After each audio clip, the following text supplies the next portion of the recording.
খারাপ সময়টা হয়তো অতীত হয়ে যায়, কিন্তু মানুষের খারাপ ব্যবহারটা কখনো অতীত হয়ে যায় না।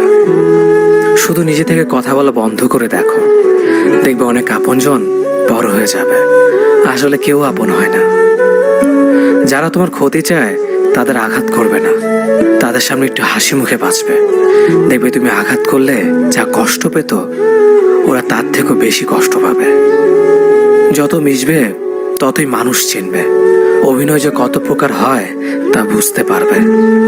সবাইকে তোমার সত্যতা জানানোর দরকার নেই। যে যা ভাবে তা নিয়ে সমালোচনা করতে দাও। বেঈমান মানুষগুলো কখনো অপরিচিত মানুষ হয় না। খুব কাছের মানুষগুলোই বেঈমান হয়। পাতা ঝরার আগে পাতার রং বদলে যায়, আর মানুষ বদলানোর আগে কথা বলার ধরন বদলে যায়।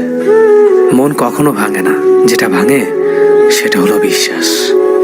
কেউ যদি তোমার সাথে কথা বলা বন্ধ করে দেয়, তাহলে বুঝে নিও তোমার পিছনে তারা তোমার নিন্দা করা শুরু করে দিয়েছে।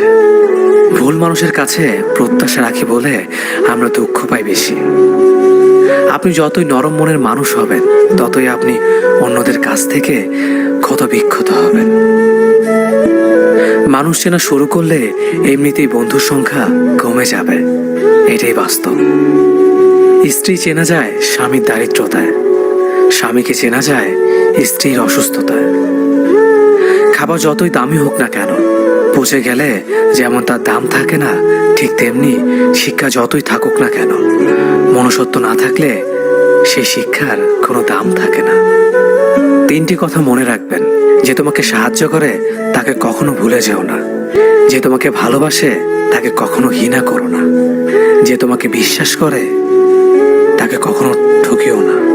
ধোঁকা একজনেই দেয়, কিন্তু বিশ্বাস সবার উপর থেকে উঠে যায়। পৃথিবীর কেউ যদি আপন বলে থাকে, তিনি হচ্ছেন মা। যে ধোঁকা দেয় সে চালাক হতে পারে, তবে যে ধোঁকা খায় সে বোকা নয়, সে বিশ্বাসী। কাউকে যদি ভালোবাসতে হয় তাহলে হৃদয় থেকে ভালোবাসুন। নিজের স্বার্থের জন্য তার কাছে ভালোবাসার অভিনয় করবেন না।